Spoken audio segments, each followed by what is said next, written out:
Hello IAS student. आज हम बात करते हैं 12th के बायोलॉजी का पहला चैप्टर जो है जीवों में जनन। इसका वन शॉट देखेंगे। आज एक ही वीडियो में पूरे जीवों में जनन को देखेंगे। तो चलिए आज हम देखते हैं जीवों में जनन का पूरा वन शॉट। 12th बायोलॉजी के फर्स्ट चैप्टर को एक ही वीडियो में देखते हैं। चैप्टर 1 इसको शुरू करते हैं, जीवों में जनन। इसमें सबसे पहला पॉइंट हम बात करते हैं, जनन क्या है। जीवों में जनन चैप्टर आप पढ़ रहे हैं तो आपको सबसे पहले ये पता होना चाहिए कि जनन क्या है। तो जनन एक प्रकार की स्पेशल बायोलॉजिकल प्रक्रिया है। आपको लिखा हुआ दिख रहा होगा, आप नोट कर सकते हैं। आपको एकदम चैप्टर वाइज टॉपिक पूरा पढ़ाया जाएगा स्टेप स्टेप। तो आप पूरा नोट करते हुए जा सकते हैं। पीडीएफ देखकर घबराना नहीं है। ये एकदम आपका सिलेबस है, इसको एकदम रियल मानिए आप। इसमें कहीं भी कुछ कटौती नहीं होगा, आपको पूरा पढ़ाया जाएगा। इस चैनल पर पूरा बायोलॉजी का प्लेलिस्ट बना दिया है। तो देखिए, जनन एक प्रकार की स्पेशल बायोलॉजिकल प्रक्रिया है। जनन एक प्रकार की स्पेशल बायोलॉजिकल प्रक्रिया है जिसके द्वारा कोई भी जीव अपने जैसी नई संतान की उत्पत्ति कर सकता है। तो आपको समझ आ गया होगा जनन क्या है। जनन एक ऐसी प्रक्रिया है जिसके द्वारा कोई भी जीव अपने जैसी नई संतति को उत्पत्ति कर सकता है।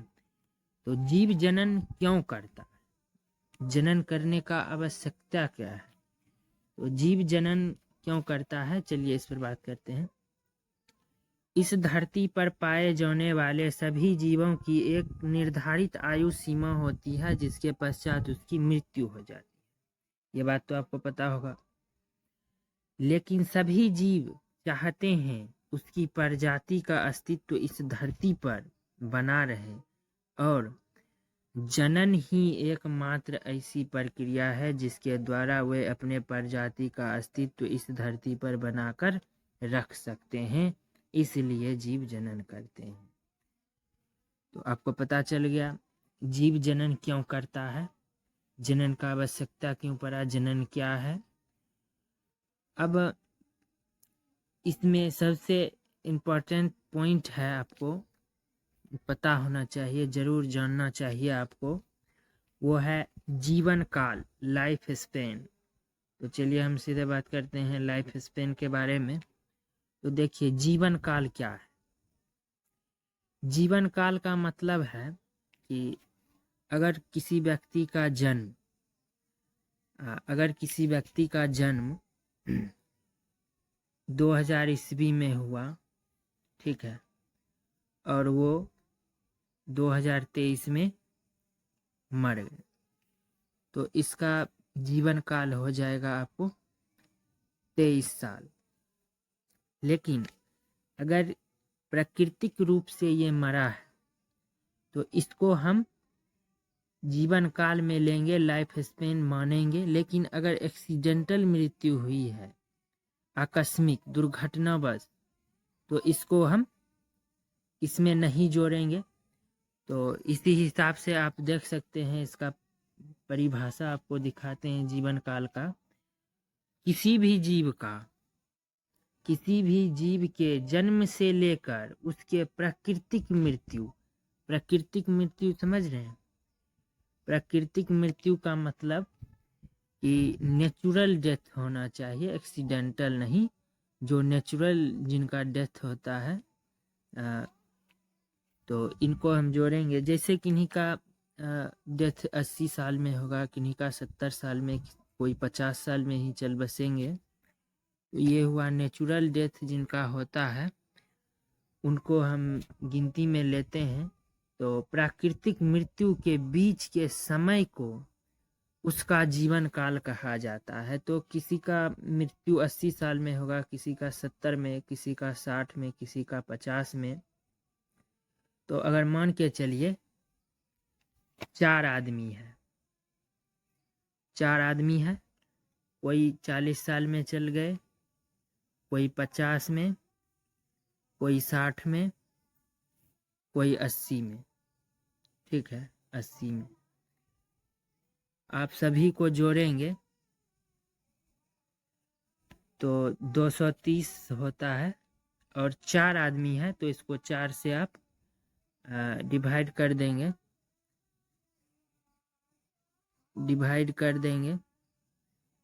240 4 से डिवाइड कर देंगे तो ये आपका हो जाएगा 60।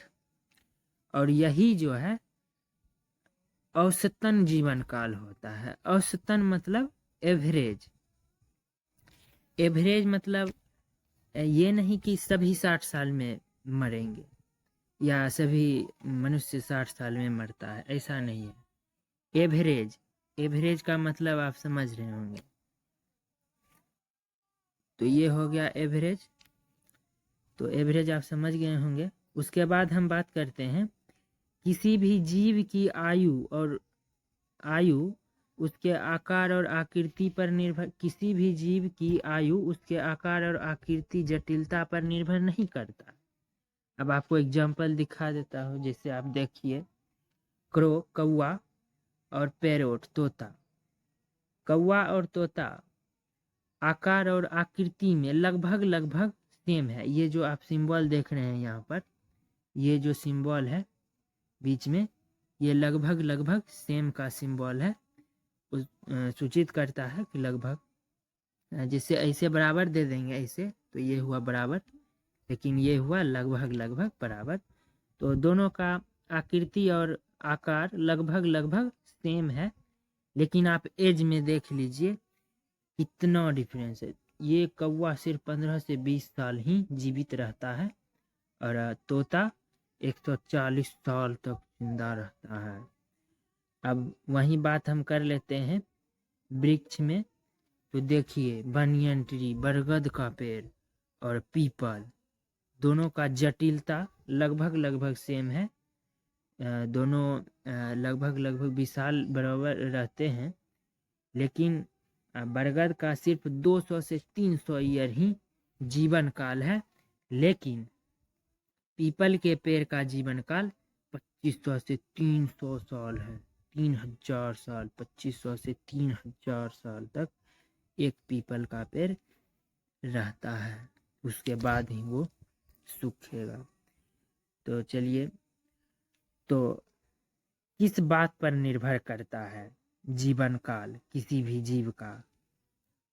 चलिए इस बात पर हम बात करें। किसी भी जीव का आयु जीवन काल या जीवन काल निम्नलिखित कारकों पर निर्भर करता है। तो किस कारकों पर निर्भर करता है? अनुवांशिकता ये सबसे बड़ा आपका कारक है। उसके बाद हार्मोन और वातावरण पर भी निर्भर करता है। जिस वातावरण में जो रहेगा उसका लाइफ उस तरीके से रहेगा, उस हिसाब से रहेगा। तो अनुवांशिक आप समझ रहे होंगे, जेनेटिकल, हेरिडिटियल और हार्मोनल। जिस जीव में जैसा हार्मोन रहेगा वो उतना उसका लाइफ रहेगा, जीवन काल रहेगा। तो जनन की अब बात हम करते हैं। तो ये चैप्टर ही आपका है जीवों में जनन। तो जीवों में जनन चैप्टर है, तो इसमें जनन के बारे में बात करेंगे। तो आप बात कर लेते हैं जनन के प्रकार, टाइप्स ऑफ रिप्रोडक्शन। जनन का प्रकार, टाइप्स ऑफ रिप्रोडक्शन। तो जनन 2 टाइप का होता है। जनन 2 प्रकार के होते हैं, लैंगिक और लैंगिक। देखिए जनन 2 प्रकार के होते हैं, लैंगिक जनन और लैंगिक जनन। Sexual reproduction, asexual reproduction. और लैंगिक जनन के भी 6 प्रकार हैं, 6 प्रकार होते हैं अलैंगिक जनन के। और लैंगिक जनन के भी टाइप्स आगे पढ़ेंगे। तो अभी देखिए अलैंगिक जनन के टाइप्स। पहला है आपका विखंडन, फिजन, मुकुलन, बर्डिंग, पुनर्जनन, रेजिनेशन, खंडन, कायिक जनन। कायिक जनन जो है ये पौधों के लिए उपयोग किया जाता है, पौधों के लिए ये जनन किया जाता है। उसके बाद है बीजाणु निर्माण, स्पोर फॉर्मेशन। तो सबसे पहले हम बात कर लेते हैं अलैंगिक जनन, असेक्सुअल रिप्रोडक्शन का एग्जैक्ट परिभाषा, डिफिनेशन। तो इसका डिफिनेशन हो जाएगा ऐसा जनन जिसमें एक जीव की उत्पत्ति करने के लिए केवल एक ही जनक की आवश्यकता होती है। समझ रहे हैं? मतलब अलैंगिक जनन में सिर्फ एक जनक ही नए संतान की उत्पत्ति कर सकता है। एक जनक ही जनन कर सकता है। और इसका दूसरा परिभाषा भी आप देख सकते हैं, अलैंगिक जनन उस जनन को कहते हैं जिसमें केवल एक जनक भाग लेते हैं, जैसे विखंडन, मुकुलन, ईटीसी का पूरा अगर आप देखेंगे तो इटसेट्रा होता है, इत्यादि का इंग्लिश इटसेट्रा, ईटीसी। और ईजी जो लिखे हैं एग्जाम्पल, इसका पूरा होता है एग्जाम्पल, जिसको हम उदाहरण बोलते हैं हिंदी में। तो चलिए अब हम बात, एक क्वेश्चन लाए हैं आपके सामने, आप लोग इस क्वेश्चन का आंसर देंगे। देखिए क्या लिखा है, एक अमीबा विखंडन विधि द्वारा जनन करता है। एक अमीबा विखंडन विधि द्वारा जनन करता है।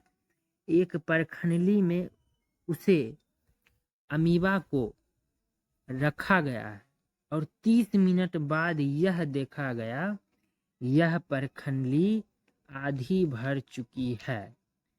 अमीबा को द्विखंडित होने में 1 मिनट का समय लगता है। देखिए एक अमीबा है, इसको द्विखंडित होकर 2 बनने में 1 मिनट का समय लगेगा। 1 मिनट का समय लगा, लेकिन अब आप समझिए कितना अमीबा परखंडली में रखा गया कि 30 मिनट में परखंडली आधी भर चुकी थी 30 मिनट में। और हर 1 मिनट में ये द्विखंडित हो रहा है, दोगुना हो रहा है। और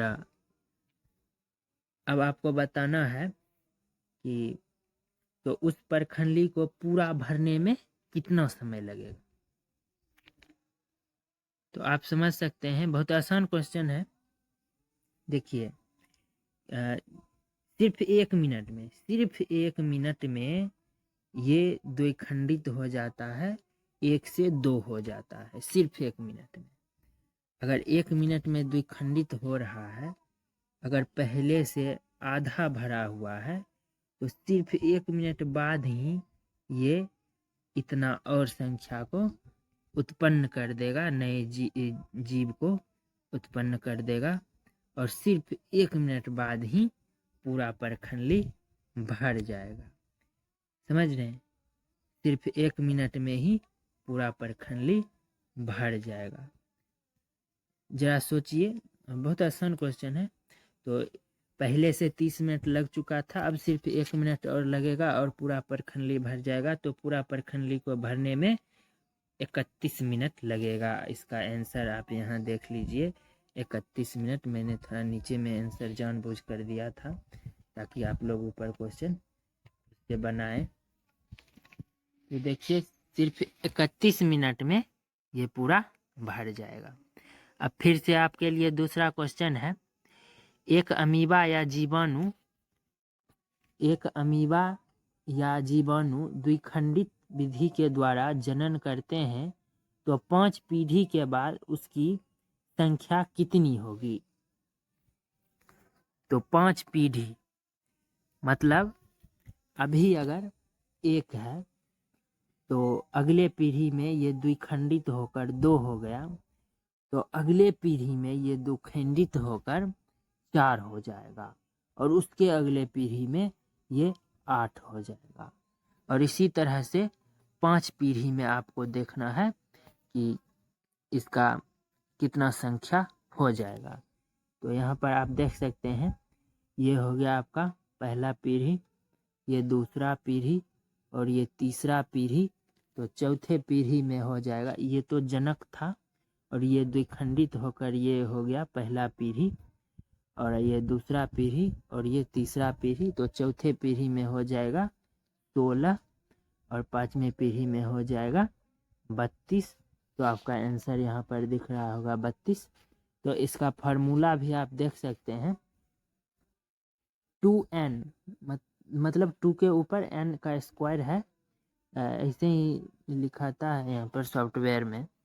तो यहाँ पर आप देखिए n का मतलब है नंबर ऑफ जनरेशन, पीढ़ी, जितना पीढ़ी आपसे पूछा जाएगा। जैसे अगर आपसे पूछ दिया गया किसी भी अमीबा या जीवाणु का द्विखंडित विधि द्वारा जनन हो रहा है और आपसे पूछ दिया जाएगा कि 8वें पीढ़ी में क्या होगा, तो आपको सीधे क्या करना है 2n कर देना है। देखिए 2n कर देंगे नंबर ऑफ जनरेशन, तो 2 हो गया और 8वां पीढ़ी आपसे पूछा जा रहा है तो 8 कर देंगे और इसको इस तरह से कर लेंगे 2 गुना 2 गुना 2। आप करके देखिए कितना होता है, आप कर सकते हैं, इतना तो कर ही सकते हैं। बायोलॉजी वाले स्टूडेंट्स का मैथ थोड़ा कमज़ोर रहता है, लेकिन इतना भी नहीं कि आप इतना भी नहीं कर पाएंगे। तो करके देखिए कितना होता है, उसके बाद आंसर बताइएगा। चलिए अब हम आगे बात कर लेते हैं जीवों का नाम और स्तन आयु। कुछ जीवों का नाम मैं तो सोच रहा था आपको होमवर्क देने का, लेकिन चलिए कोई बात नहीं, मैं ही बता देता हूँ पूरा। देखिए जीवों का नाम और स्तन आयु, इसको आप एकदम याद कर लीजिएगा। देखिए ये बहुत इम्पोर्टेंट है और इसमें आपको सबसे इम्पोर्टेंट आपको ये है केला।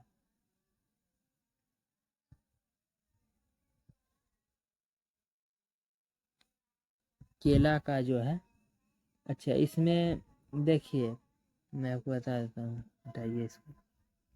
देखिए हाथी का 90 वर्ष, हाथी का 90 वर्ष, गुलाब का 7 से 8 वर्ष। अब आप सोचते होंगे कि गुलाब का आयु सीमा 7 से 8 वर्ष ये कैसे है।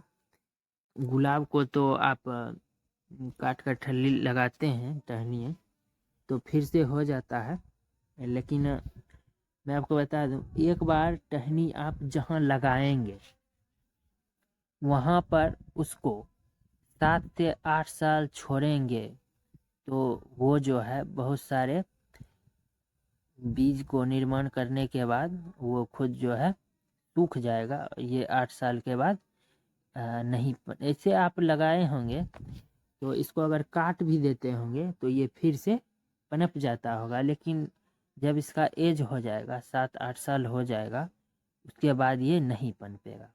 उसके बाद आप देखिए कुत्ता का 15 से 20 साल, तितली का 1 से 2 हफ्ते, कौवा का 15 वर्ष, केला का 25। अब आप सोचते होंगे कि केला का 25 वर्ष कैसे हो सकता है, एक बार तो मतलब जिसमें आ जाता है फल उसके बाद तो वो ख़त्म हो जाता है। लेकिन मैं आपको बता दूँ ये जो यहाँ पर केला दिया हुआ है 25 वर्ष, ये इसके पूरे फैमिली का एज है। मतलब आप एक वृक्ष जहाँ लगाते हैं तो उससे जो अ, उसका और भी बेबी वृक्ष रहता है उस सभी का एज है ये। मतलब एक बार आप जहाँ लगा देंगे उसमें सिर्फ 25 साल होने के बाद उसका पूरा फैमिली ही ख़त्म हो जाए। ऐसे तो हर एक साल एक एक वृक्ष ख़त्म होता है, एक एक पेड़ उसका ख़त्म होता है, लेकिन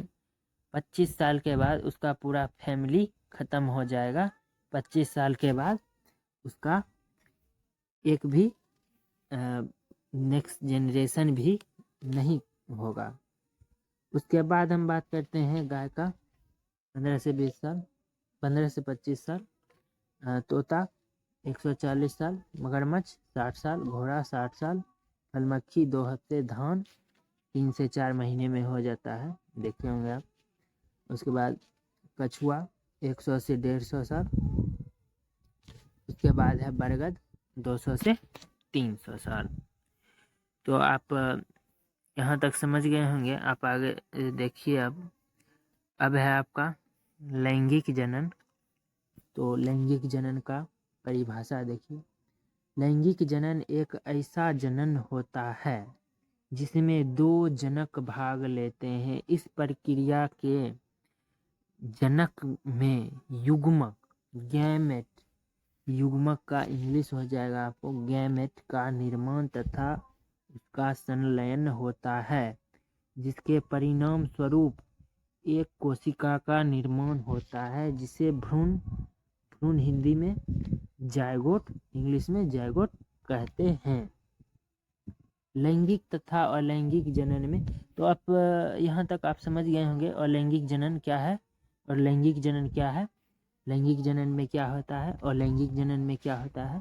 तो लैंगिक जनन में आप समझ सकते हैं 2 जनक भाग लेते हैं। अलैंगिक जनन में सिर्फ 1 जनक भाग लेते थे, क्योंकि अलैंगिक जनन में नर-मादा होता ही नहीं है। और लैंगिक जनन में 2 जनक भाग लेते हैं, नर और मादा, और दोनों के जनक के युग्मक गैमेट, दोनों के संलयन से गैमेट का निर्माण होता है, संलयन होता है। आप यहाँ पर देखिए, तथा संलयन होता है जिसके परिणाम स्वरूप कोशिका का निर्माण होता है। एक कोशिका का निर्माण होता है जिसे भ्रूण कहते हैं, जाइगोट कहते हैं। तो अब दोनों में अंतर देख लेते हैं, अलैंगिक तथा लैंगिक जनन में अंतर। तो देखिए यहाँ पर छोटे छोटे पॉइंट को लिख दिया है और अब बड़ा पॉइंट थोड़ा नीचे में है।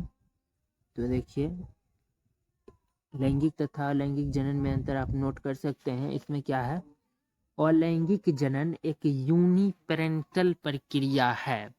अलैंगिक जनन एक यूनिपेरेंटल प्रक्रिया है। यूनिपेरेंटल का मतलब क्या समझ सकते हैं आप कि इसमें एक जनक भाग लेता है, एक जनक को कहते हैं यूनिपेरेंटल।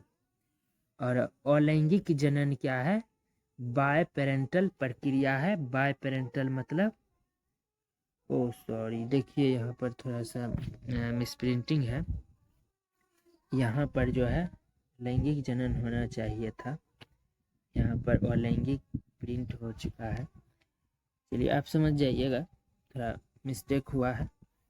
तो क्या है कि अलैंगिक जनन एक यूनिपेरेंटल प्रक्रिया है। यूनिपेरेंटल मतलब एक जनक का प्रक्रिया है। और लैंगिक जनन एक बाय पेरेंटल प्रक्रिया है, मतलब 2 जनक का प्रक्रिया है। उसके बाद दूसरा है अंतर, इसमें युग्मक का निर्माण नहीं होता है। देखिए इधर उधर हो गया है प्रिंट पूरा। इसमें युग्मक का निर्माण नहीं होता है और लैंगिक जनन में इसमें युग्मक का निर्माण होता है। डिस्कलर है तो अब थोड़ा सा समझ जाएंगे। उसके बाद हम बात करते हैं तीसरा अंतर, इसमें निषेचन नहीं होता। अलैंगिक जनन में निषेचन नहीं होता है और लैंगिक जनन में निषेचन होता है। 2 जनक युग्मक मिलते हैं दोनों का, तो निषेचन होता है। उसके बाद हम बात करते हैं चौथा अंतर, अलैंगिक जनन एक तेज प्रक्रिया है, मतलब बहुत तेज इसका जो है जनरेशन आगे बढ़ता है और ये विखंडित होते रहता है और नए जनक मतलब इसको निर्माण करते रहता है। और अलैंगिक जनन एक धीमा प्रक्रिया है, आपको दिखा देते हैं और नीचे होगा। अलैंगिक जनन एक धीमा प्रक्रिया है, आप यहाँ पर देख सकते हैं। अलैंगिक जनन एक धीमा प्रक्रिया है। उसके बाद 5वां अंतर देख लेते हैं, अलैंगिक जनन एक सरल प्रक्रिया है। अलैंगिक जनन बहुत ही सरल प्रक्रिया है, क्योंकि इसमें सिर्फ विखंडन द्विखंडन होता है। यह एक बहुत सरल प्रक्रिया है। और लैंगिक जनन एक जटिल प्रक्रिया है। लैंगिक जनन एक बहुत जटिल प्रक्रिया है। और छठा अंतर है, अलैंगिक जनन में कम ऊर्जा खर्च होता है, लेकिन लैंगिक जनन में बहुत अधिक मात्रा में ऊर्जा खर्च होता है।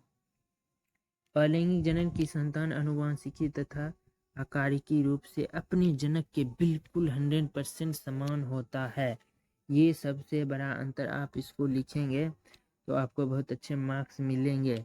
आप यहाँ पर देखिए, अलैंगिक जनन की संतान आनुवंशिक तथा आकारिकी रूप से अपने जनक के बिल्कुल समान होता है, क्योंकि अपने जनक से ही विखंडित होकर दो खंड होकर वो संतान बनता है और जनक के बिल्कुल समान रहता है।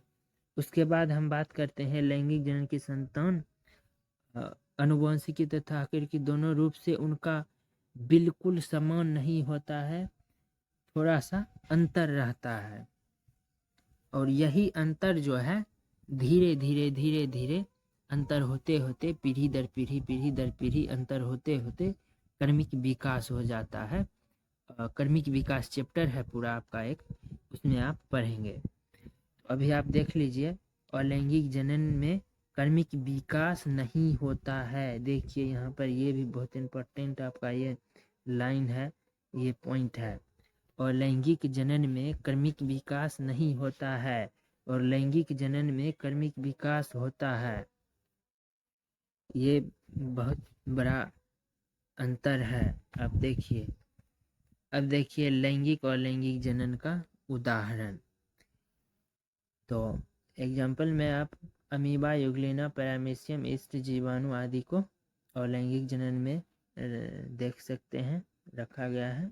अलैंगिक जनन में आता है और अलैंगिक जनन में मनुष्य, ह्यूमन, घोड़ा, कुत्ता, बिल्ली ये सभी आते हैं। चलिए आपके लिए फिर से एक क्वेश्चन आ गया है, तो मैंने आंसर भी ऊपर कर दिया है। तो देखिए क्वेश्चन आप पहले देखिए, अलैंगिक जनन तथा लैंगिक जनन में कौन सा जनन बेहतर है और क्यों? आप इसका आंसर बता सकते हैं। अलैंगिक जनन और लैंगिक जनन में कौन सा जनन बेहतर है और क्यों? आप अपने मन से सोचिए, कुछ सोचकर आप आंसर दे सकते हैं। चलिए अभी मैं बता देता हूँ इसका आंसर।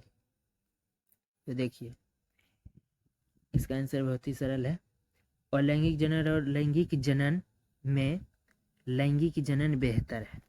क्यों? क्योंकि लैंगिक जनन में कर्मिक विकास होता है। ये देखिए कर्मिक विकास होता है और इस प्रजाति के जीव विपरीत परिस्थिति में भी अनुकूल होते हैं।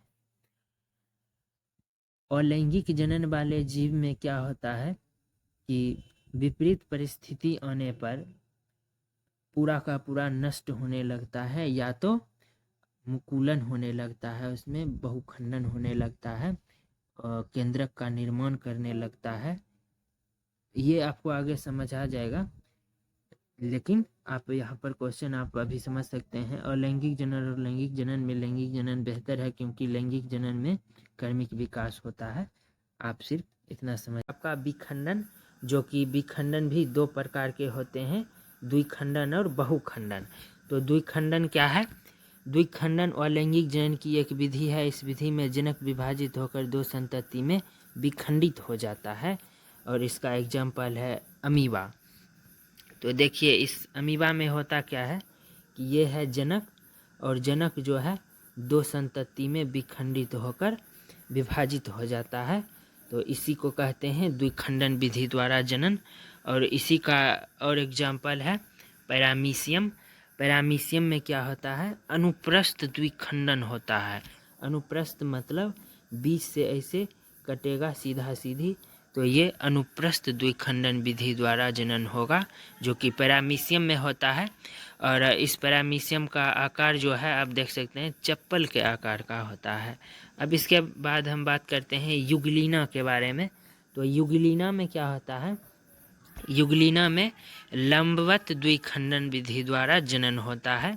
ये लंबवत द्विखंडित होता है और इसमें लंबवत द्विखंडन विधि द्वारा जनन होता है। तो ये हो गया आपका द्विखंडन। अब हम बात करते हैं बहुखंडन के बारे में, जो कि विखंडन का टाइप है। तो बहुखंडन के बारे में देखिए, बहुखंडन अलैंगिक जनन की यह एक अलैंगिक जनन की यह विधि है उस परिस्थिति में होता है जब वातावरण जीव के लिए जीने के अनुकूल न हो। मतलब जीव के अनफेवरेबल कंडीशन रहेगा तब ये बहुखंडन विधि द्वारा वो जनन करेगा।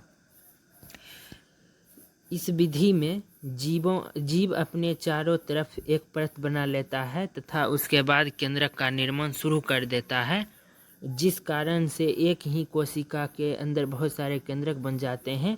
जब परिस्थिति जीव के लिए अनुकूल होता है यह परत फट जाता है, जिसके परिणाम स्वरूप सभी केंद्रक बाहर आ जाते हैं तथा हर केंद्रक नए जीव में परिवर्तित हो जाते हैं।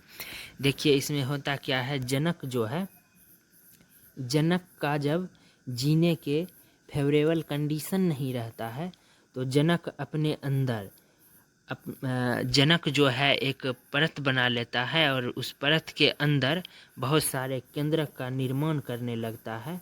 और जैसे ही उसके जीने का फेवरेबल कंडीशन आ जाता है, अनुकूल मौसम आ जाता है, उसके परिस्थिति के अनुसार आ जाता है, तो वो अपना परत जो है वो फट जाता है और सभी केंद्रक को बाहर निकाल देता है और सभी केंद्रक से जो है एक एक नए नए जीव, बहुत सारे जीव का उत्पत्ति हो जाता है। तो ये है आपका बहुखंडन। विखंडन द्विखंडन बहुखंडन विखंडन के अंदर आता है। तो ये आपका हो गया अलैंगिक जनन का पहला टाइप पूरा। और अलैंगिक जनन का दूसरा टाइप आप देखिए मुकुलन। मुकुलन किस में होता है? तो मुकुलन ईस्ट और हाइड्रा में होता है। तो मुकुलन का पहले परिभाषा आप देख लीजिए। मुकुलन अलैंगिक जनन की एक विधि है और इस विधि के द्वारा मुख्यतः ईस्ट और हाइड्रा जनन करते हैं। इस विधि में जनक कोशिका से एक मुकुल निकलता है और इस मुकुल के बाद उनका कोशिका टूट जाता है।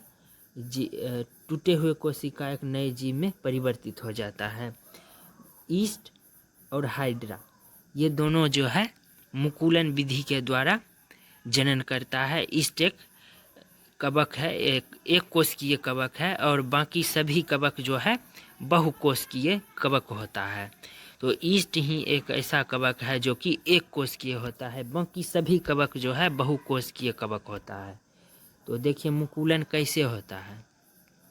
मुकुलन में मुकुल निकलता है, जनक में मुकुल निकलता है, बहुत सारे मुकुल का ऐसा श्रृंखला हो जाएगा और सभी टूट टूट कर एक नए संतति में विभाजित हो जाएगा।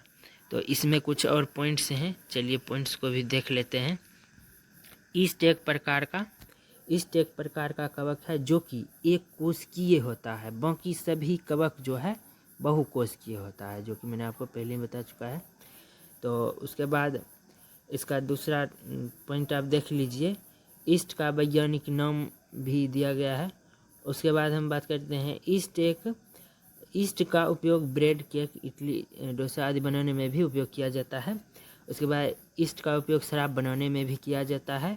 ईस्ट की सहायता से हेपेटाइटिस बी का वैक्सीन भी, टीका भी बनाया जाता है। देखिए ईस्ट जो है 90 मिनट में जनन कर लेता है, यह 90 मिनट में जनन कर लेता है। उसके बाद अमीबा और जीवाणु जो है यह सिर्फ 20 मिनट में ही जनन कर लेता है, 1 से 2 जीव में परिवर्तित हो जाता है। अब अलैंगिक जनन के तीसरे टाइप के बारे में बात करते हैं, पुनर्जनन के बारे में बात करते हैं। इस जनन में क्या होता है, इस विधि में जीव के प्रत्येक कटे हुए भाग से नए जीव की उत्पत्ति हो जाती है, क्योंकि इस जीवों में टोपी पोटेंशियल सेल और इन कोशिका के पास रीजेनरेशन की योग्यता होती है। इसका एग्जाम्पल है प्लेनेरिया। इसमें क्या होता है कि इसके हर एक कटे हुए भाग से नए जीव की उत्पत्ति हो जाती है, नए जीव की निर्माण हो जाती है। तो देखिए हर एक कटे हुए भाग से ये नए जीव को बना देता है, क्योंकि इसमें रीजनरेशन की योग्यता होता है। इसके बाद हम बात कर लेते हैं अलैंगिक जनन के चौथे टाइप के बारे में, खंडन के बारे में। तो खंडन में क्या होता है, यह एक अलैंगिक जनन की विधि है जो कि स्पायरो वगैरह जैसे जीवों में होता है। इस विधि में जीव का खंडित भाग एक नए जीव में परिवर्तित हो जाता है। इसके जो खंडित भाग होगा, जैसे यहाँ से ये खंडित हुआ तो इसका हर एक खंडित भाग जो है नए जीव में परिवर्तित हो जाएगा। इसका नाम है स्पायरो वगैरह। इसके बाद हम बात करते हैं अंतिम और पांचवें टाइप के बारे में, जो कि आपके अलैंगिक जनन के जीवाणु में ये अंतिम टाइप है, जिसका नाम है बीजाणु निर्माण। बीजाणु निर्माण में क्या होता है? बीजाणु निर्माण अलैंगिक जनन की एक विधि है जो ज़्यादातर कवक जैसे कवक में होता है। इस विधि में बीजाणु के द्वारा नए संतान की उत्पत्ति होती है। इसमें क्या होता है कि जीव अपने अंदर बहुत सारे बीजाणु बनाने लगता है, बीज बनाने लगता है, और उसके बाद सारे स्पोर को ये नीचे ज़मीन में छोड़ेगा और हर एक स्पोर से नए जीव की उत्पत्ति हो जाएगी। बहुत ज़्यादा मात्रा में बीजाणु निर्माण करेगा और बहुत ज़्यादा मात्रा में नए जीव की उत्पत्ति हो जाएगी। इसके बाद हम बात करते हैं कायिक प्रजनन के बारे में। कायिक जनन में क्या होता है? ये कायिक जनन जो है सिर्फ पौधे में होता है। कायिक प्रवर्धन अलैंगिक जनन की एक विधि है जो कि मुख्य रूप से पौधे में उपयोग किया जाता है। जनन की इस विधि में पौधे के किसी भी कायिक भाग जैसे जड़, तना, पत्ती आदि का उपयोग करके नए पौधे को उत्पन्न किया जाता है। लैंगिक जनन की इस विधि में बीजों का उपयोग नहीं किया जाता है, क्योंकि बीज लैंगिक जनन की उत्पाद है। जब बीज से पौधे को तैयार किया जाएगा तो वो आपको लैंगिक जनन में चला जाएगा, लेकिन यहाँ पर बीज से नहीं, मतलब कि जड़, तना, पत्ती आदि से तैयार किया जाएगा तो ये होगा आपका अलैंगिक जनन के अंदर कायिक जनन होगा। तो ये है अलैंगिक जनन की संतान को जो है कोलोन भी कहा जाता है। अलैंगिक जनन के संतान को कोलोन कहा जाता है। ये आपका एक क्वेश्चन हो सकता है कि अलैंगिक जनन के संतान को क्या कहा जाता है? तो कोलोन कहा जाता है। तो इस पर आप एक क्वेश्चन देख लीजिए, अलैंगिक जनन की संतान को कोलोन क्यों कहा जाता है? ये आपके लिए क्वेश्चन हो गया। तो देखिए, अलैंगिक जनन की संतान को कोलोन कहा जाता है क्योंकि यह आकारिकी तथा आनुवंशिकी दोनों रूप से अपने जनक के समान होता है, जबकि लैंगिक जनन के संतान में ऐसा नहीं होता है, इसलिए इन्हें कोलोन नहीं कहा जाता है। तो अलैंगिक जनन में क्या होता है कि उसका संतान जो है अपने जनक से बिल्कुल समान होता है, आनुवंशिकी और आकारिकी पूरा, तो इसीलिए उसे कोलोन कहा जाता है। बहुत आसान क्वेश्चन है। कार है प्राकृतिक कायिक प्रवर्धन और कृत्रिम कायिक प्रवर्धन, नेचुरल और आर्टिफिशियल। प्राकृतिक कायिक प्रवर्धन क्या होता है? ऐसा कायिक प्रवर्धन जो प्रकृति के द्वारा किया जाता है या स्वयं ही हो जाता है, उसे प्राकृतिक कायिक प्रवर्धन कहते हैं। जैसे जलकुंभी, केला, बांस आदि। जलकुंभी और केला, बांस में क्या होता है? एक केला आप लगाएंगे तो उसमें बहुत सारे बेबी प्लांट, आप एक प्लांट लगाएंगे तो उसमें बहुत सारे बेबी प्लांट हो जाएंगे, स्वयं से हो जाता है, प्रकृति के द्वारा ही हो जाता है। तो इसको कहते हैं प्राकृतिक कायिक प्रवर्धन। और ठीक ऐसा ही बांस में भी होता है और जलकुंभी में भी होता है। सिर्फ एक बांस आप लगाएंगे तो उससे बहुत सारे बांस हो जाएंगे। तो देखिए, इसके बाद हम बात करते हैं कृत्रिम कायिक प्रवर्धन। कृत्रिम कायिक प्रवर्धन क्या है? ऐसा कायिक प्रवर्धन जो मानव के द्वारा किया जाता है उससे कृत्रिम कायिक प्रवर्धन कहते हैं। जैसे आलू, गुलाब आदि। आलू में क्या होता है? आप एक आलू लगाएंगे, उसके बाद से उससे जो है बहुत सारे आलू होगा। तो ये जो है कृत्रिम कायिक प्रवर्धन में आता है। जैसे गुलाब को आप गुलाब के पेड़ से टहनी को काट कर जमीन में लगाएंगे, उसके बाद से उससे जो है नया पौधा होगा, तो इसको कहते हैं कृत्रिम कायिक प्रवर्धन। तो देखिए, जड़ के द्वारा कायिक प्रवर्धन जो है शकरकंद में होता है। और हल्दी, प्याज, आलू, लहसुन, अदरक में जो है ये तना के द्वारा कायिक प्रवर्धन होता है। भूमिगत तना के द्वारा कायिक प्रवर्धन होता है। जैसे आप प्याज ही ले लीजिए, तो प्याज में क्या होगा? नीचे में ऐसे जड़ रहेगा इसका, और बीच में प्याज रहेगा, ऊपर पत्ती रहेगा। तो ये जो है बीच वाला ये तना है, और ऊपर में पत्ती रहता है और इसके नीचे में जड़ रहता है। और आलू में भी आप देखेंगे तो जड़ रहता है और तना में आलू होता है। उसके बाद हम बात करते हैं कृत्रिम कायिक प्रवर्धन के बारे में। तो कृत्रिम कायिक प्रवर्धन का भी 3 टाइप है। 3 प्रकार से कृत्रिम कायिक प्रवर्धन होता है, जिसमें कि लेयरिंग, ग्राफ्टिंग, कटिंग के द्वारा होता है। तो लेयरिंग क्या है? इस विधि में पौधे के किसी शाखा या टहनी को पौधे से अलग किए बिना ही उसमें जड़ें पैदा कराई जाती है। कैसे होता है ये? तो देखिए यहाँ पर। और ये जो है लेयरिंग, लेयरिंग भी 2 प्रकार से होता है, मृदा लेयरिंग और वायु लेयरिंग। वायु लेयरिंग क्या है? Air layering. वायु लेयरिंग कृत्रिम लेयरिंग की, कृत्रिम कायिक प्रवर्धन की एक विधि है जो द्विबीजपत्री पौधे में की जाती है। देखिए ये वायु लेयरिंग जो है ये सिर्फ द्विबीजपत्री पौधे में ही की जा सकती है, जैसे कि नींबू, नारंगी, अमरूद, अनार, अड़हुल आदि। इसमें क्या होता है, वायु में ही लेयरिंग करके इससे नया पौधा बनाया जाता है। जैसे देखिए यहाँ पर किसी भी द्विबीजपत्री का चयन कर लेंगे और उसमें जो है 3 से 5 सेंटीमीटर तक उसके छाल को छील देंगे और उसके बाद उसमें चिकनी मिट्टी लगा देंगे और उसमें जो है ट्राइकोमिक एसिड लगा देंगे और उस पर जो RHS लगा देंगे और सूती कपड़े से ढक देंगे ताकि उसमें नमी बने रहे। और कुछ दिन के बाद आप देखेंगे कि इसमें से जड़ें निकलना शुरू हो गया है। तो इसके पीछे से आप ऐसे कट कर देंगे और ज़मीन में लगा देंगे तो हो गया आपका ये कायिक प्रवर्धन। देखिए ये कैसे होता है, इसमें क्या क्या लगता है। देखिए इस प्रक्रिया में आवश्यक सामग्री है मिट्टी, खाद, ट्राइकोमिक एसिड और RHS। सबसे पहले इस प्रक्रिया में हम पेड़ के टहनी की छाल को 3 से 5 सेंटीमीटर तक छिलकर हटा देते हैं।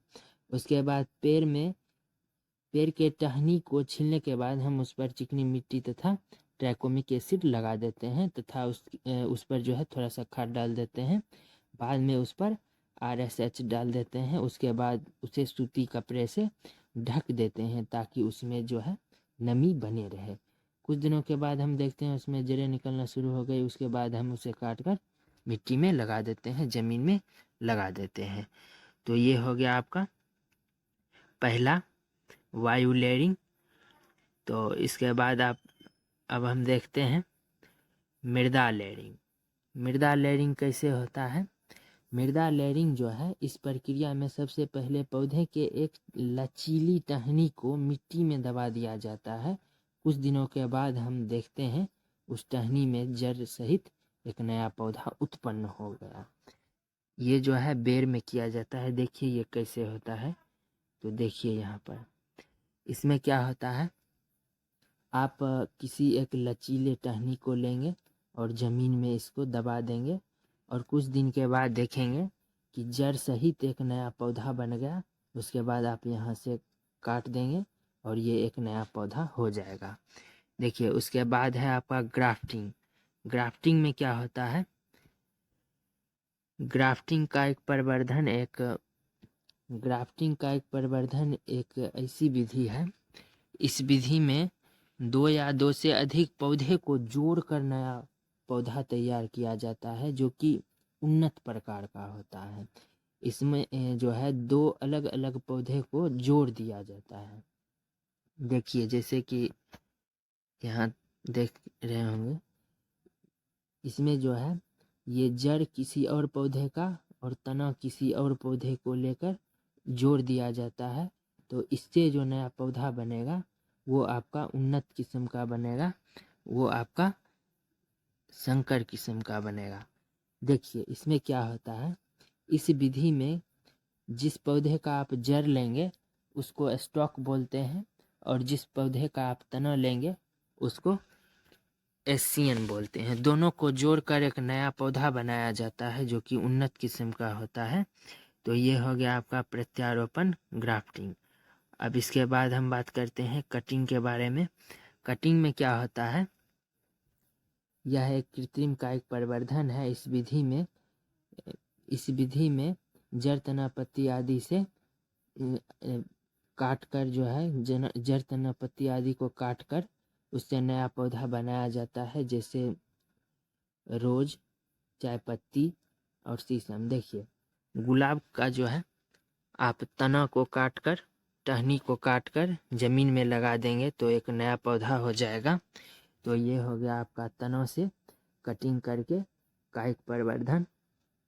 और चाय पत्ती में क्या होता है, उसके पत्ती से ही एक नया पौधा उत्पन्न किया जाता है, तो इसको कहते हैं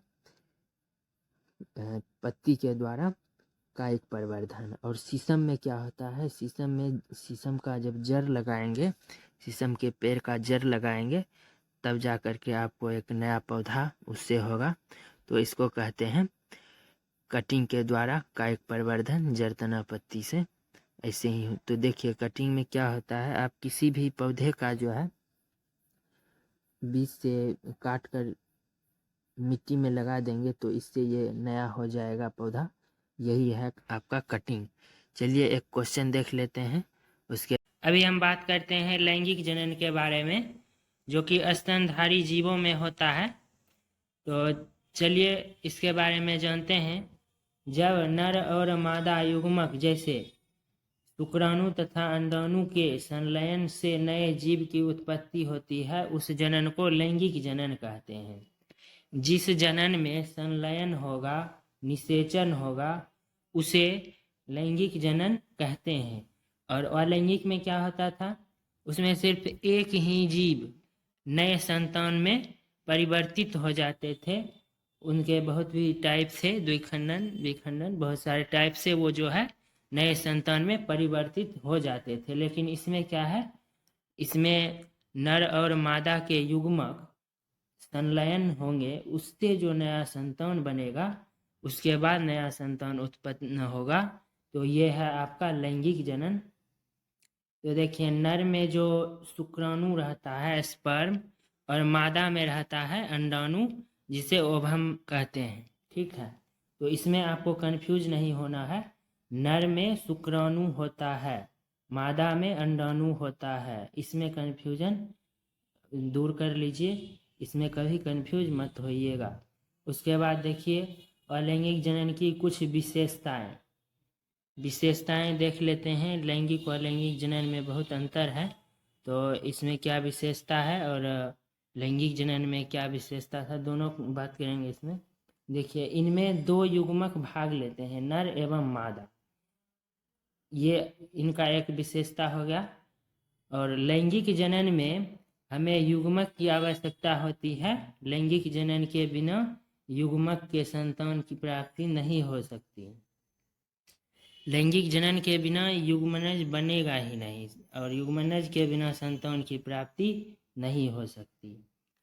उसके बाद लैंगिक जनन में नर और मादा युग्मक के बीच संलयन होता है, इस प्रक्रिया को निषेचन कहते हैं। परिणाम स्वरूप जायगोट का निर्माण होता है, जो कि आगे चल के संतान में परिवर्तित हो जाता है। तो लैंगिक जनन में क्या होता है, युग्मक के बीच संलयन होता है जिसे निषेचन कहते हैं, और निषेचन के बाद जो एक सेल बनता है उसे जायगोट कहते हैं। नर और मादा के शुक्राणु अंडाणु को मिलने के बाद, नर और मादा के युग्मक को मिलने के बाद, निषेचन होने के बाद एक सेल बनता है जो कि 2n होता है, वो जो है जायगोट कहलाता है। और उसी से विकसित होकर एक शिशु का निर्माण होता है जो कि संतान में परिवर्तित होता है। उसके बाद शिशु पैदा होता है। देखिए लैंगिक जनन में अर्धसूत्री तथा समसूत्री दोनों विभाजन होता है। अब ये अर्धसूत्री और समसूत्री क्या है, तो अर्धसूत्री का मतलब होता है कि एक जीव से अगर दो जीव में परिवर्तित होगा और पहले जो था उसमें आधा गुण हो, मतलब अगर कोई 2n है और ये परिवर्तित होकर 1n हो जाएगा और 1n इसका नष्ट हो जाएगा, तो ये हुआ अर्धसूत्री विभाजन।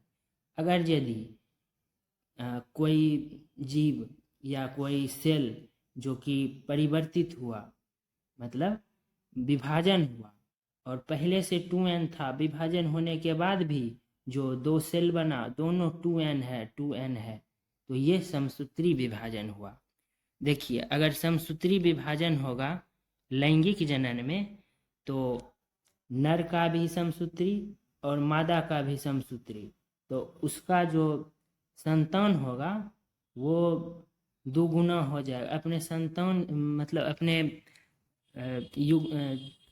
जनक से वो दुगुना पावरफुल हो जाएगा, उसमें दुगुना गुण आ जाएगा। अगर इसमें अर्धसूत्री विभाजन होगा तो आधा आधा दोनों का मिलकर ये 2n होगा, तब जा कर के यह संतुलित रहेगा और बराबर रहेगा। ठीक है, तो आप समझ गए होंगे अर्धसूत्री और समसूत्री विभाजन क्या है। तो चलिए अब देखते हैं लैंगिक जनन में क्या क्या घटना होता है। तो लैंगिक जनन में 3 घटना होता है, पूर्व निषेचन घटना, पश्च निषेचन घटना, निषेचन घटना और पश्च निषेचन घटना। तो पूर्व निषेचन घटना क्या होता है, जो जनन के पहले होता है।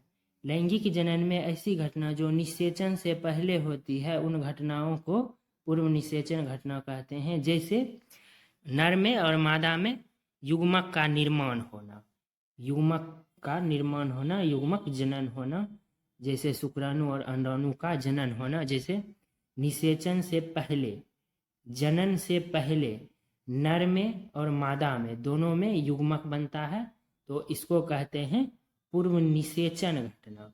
मतलब निषेचन से पहले घटना हुआ और दोनों में युग्मक बना, तो ये हुआ आपका पूर्व निषेचन घटना। उसके बाद देखिए शुक्राणु जनन। शुक्राणु जनन क्या है, ये नर में शुक्राणु बनने की प्रक्रिया को शुक्राणु जनन कहते हैं।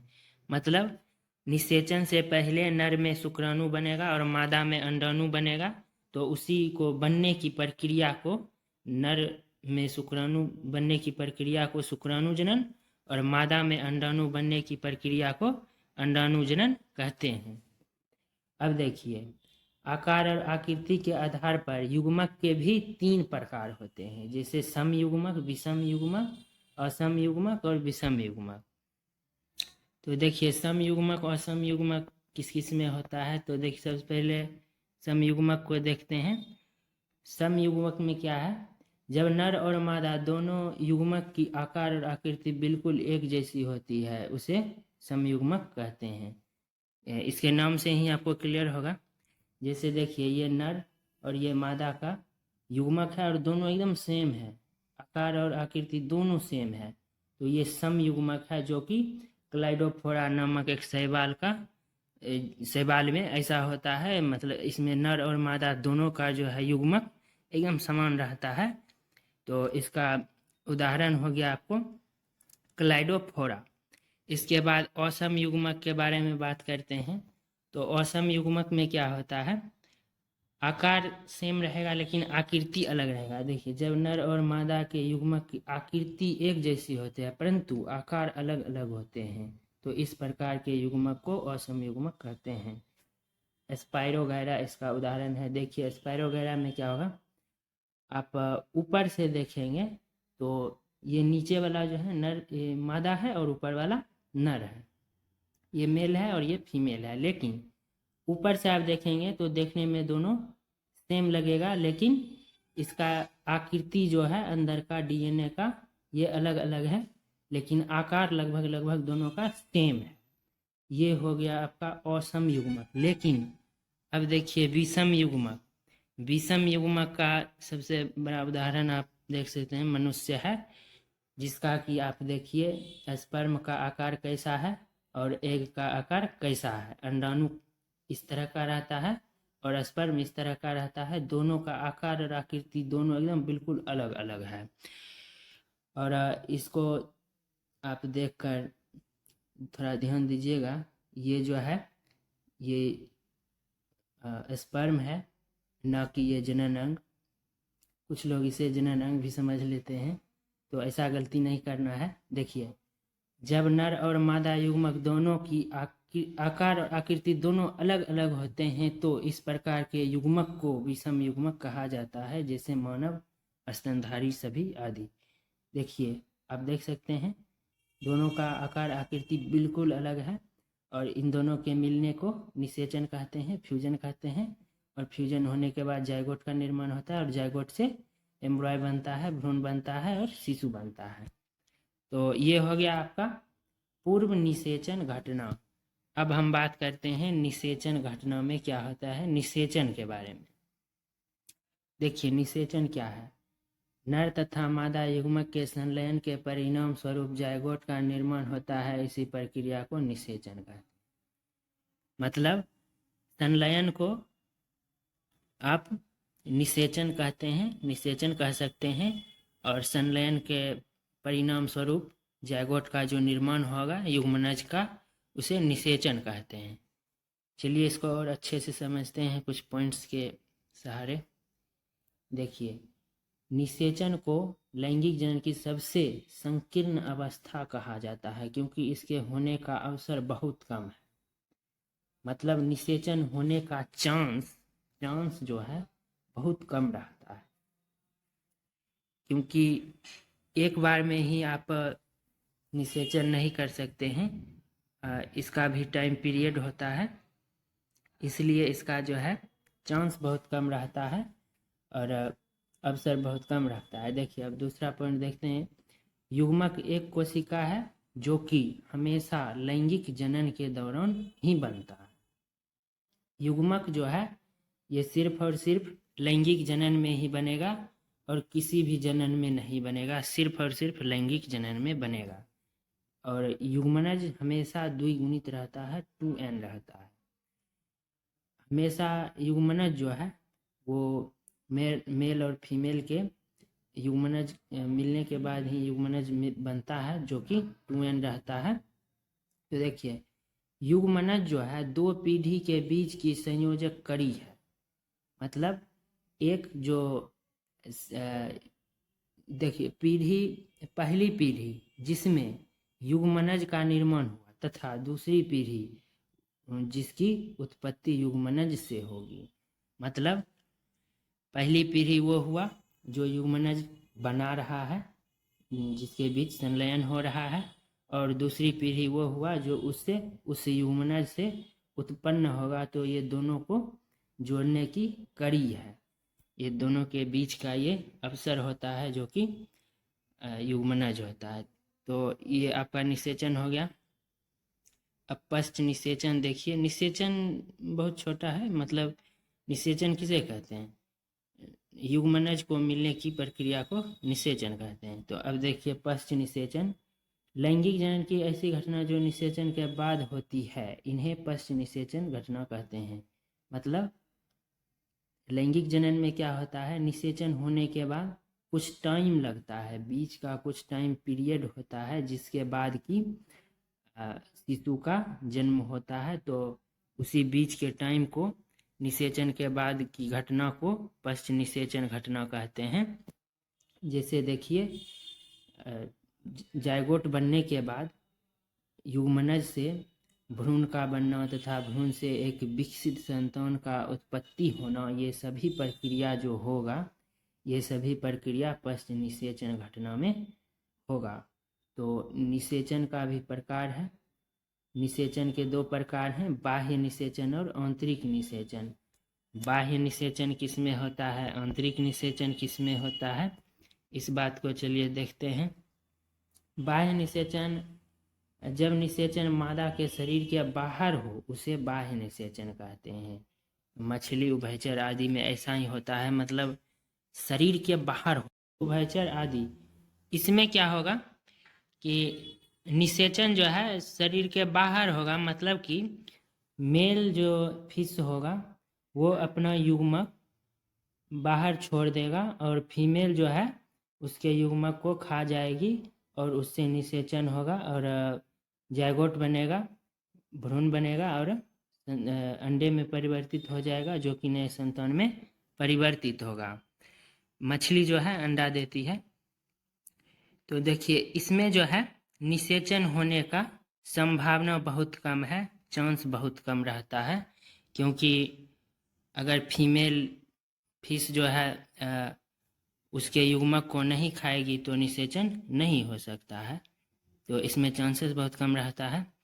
उसके बाद हम बात करते हैं आंतरिक निषेचन। आंतरिक निषेचन में निषेचन होने का अवसर चांस बहुत ज़्यादा रहता है, और जब निषेचन मादा के शरीर के अंदर होता है तो उसे आंतरिक निषेचन कहते हैं। जैसे पक्षी स्तनधारी सभी में जो है आंतरिक निषेचन होता है। जितने भी स्तनधारी जीव है उसमें आप देखे होंगे आंतरिक निषेचन होता है।